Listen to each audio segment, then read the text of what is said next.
Dunia bereaksi keras terhadap serangan Israel ke Lebanon. Sebelumnya, 34 roket diluncurkan dari wilayah Lebanon Selatan.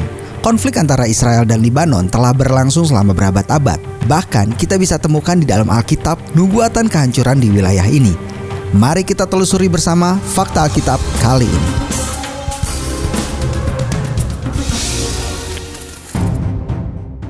Konflik tak berkesudahan. Israel dan Lebanon telah memiliki hubungan yang panjang dan penuh gejolak. Ketegangan semakin meningkat dalam beberapa tahun terakhir karena sejumlah masalah seperti sengketa perbatasan, hak air, hak eksplorasi minyak, dan juga politisasi agama.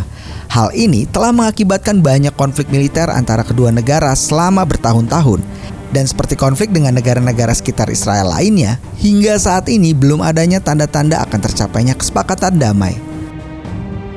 Sejarah konflik Israel-Lebanon modern. 1948, Israel berkoalisi dengan Arab. Konflik awal Israel dan Lebanon modern dimulai ketika Israel mendeklarasikan sebagai negara, yaitu 14 Mei 1948.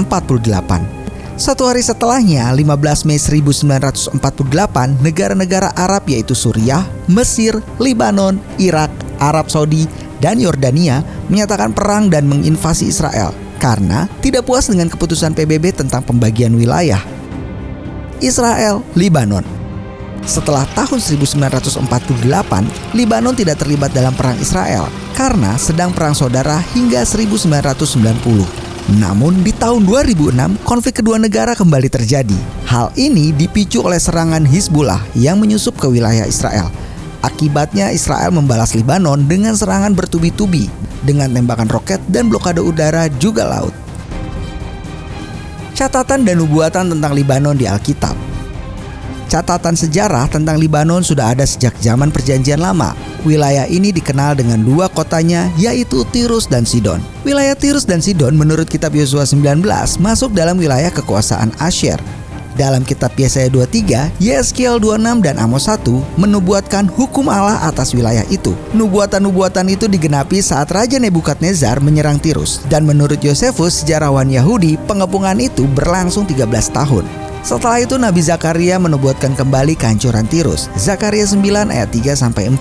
Dan 200 tahun kemudian digenapi oleh Alexander Agung yang menghancurkan kota itu, membunuh ribuan orang dan 30.000 penduduk Tirus dijual sebagai budak. Yesus sendiri pernah mengunjungi wilayah Tirus dan Sidon. Di sana dia menyembuhkan anak perempuan seorang wanita Kanaan. Matius 15 ayat 21-28. Kisah Rasul 12 ayat 20 mencatat bagaimana Raja Herodes marah terhadap Tirus dan Sidon, dan upaya damai pun dilakukan mereka. Kerjasama antara Israel dan Lebanon kuno. Wilayah Lebanon kuno terkenal dengan kayu arasnya dan pembuat pewarna kain ungu dan biru yang dipakai oleh keluarga kerajaan juga orang-orang kaya. Di zaman Daud, Israel memiliki hubungan yang baik dengan wilayah Tirus. Daud bersahabat dengan Raja Hiram dari Tirus dan membeli kayu aras darinya untuk membangun istana dan juga mempersiapkan Bait Allah. 2 Tawarik 2 ayat 8. Bahkan setelah itu Salomo berkongsi dengan Raja Hiram yang membuka perdagangan dengan kapal-kapal Tirus yang berlayar di berbagai wilayah. Ia juga membeli dari Hiram batu-batu dan kayu untuk membuat Bait Allah. 1 Raja-Raja 5 ayat 10. Di zaman Ahab, Raja Israel memberi istri putri Sidon yaitu Isabel yang membawa Israel pada penyembahan berhala. 1 Raja-Raja 16 ayat 29-31. Di zaman Ezra, Israel memberi kayu aras dari Tirus untuk memperbaiki Bait Allah kedua. Ezra 3 ayat 8-9. Kekristenan di Lebanon.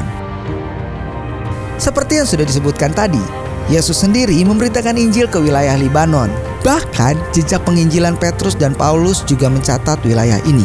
Saat ini 40% penduduk Lebanon beragama Islam dan 35% beragama Kristen.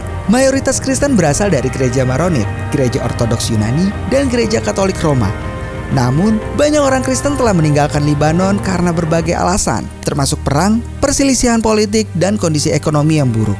Dari sisi lain, banyak orang Kristen di Lebanon masih memainkan peranan penting dalam kehidupan sosial dan politik negara itu, terutama di bidang pendidikan, kesehatan, dan lembaga-lembaga amal. Konflik Israel dan Lebanon tidak murni tentang agama, namun syarat dengan kepentingan politik, perebutan wilayah, dan sumber daya alam.